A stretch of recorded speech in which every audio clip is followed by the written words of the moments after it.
I have fixed the issue. There was only supposed to be one wire over here. The long wire goes from here under. This black wire is supposed to go over here. Two attached to here. And this one attached to here. This long wire comes from the side all the way around and over to this terminal. And this one main to this.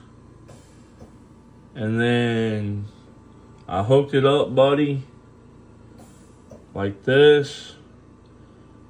Negative wire here. And positive here. Here we go. Here's the test. My Rico is fixed. Took a little work, but I got her going.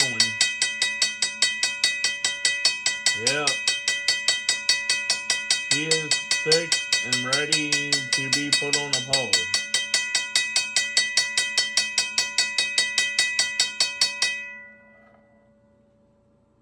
That's it.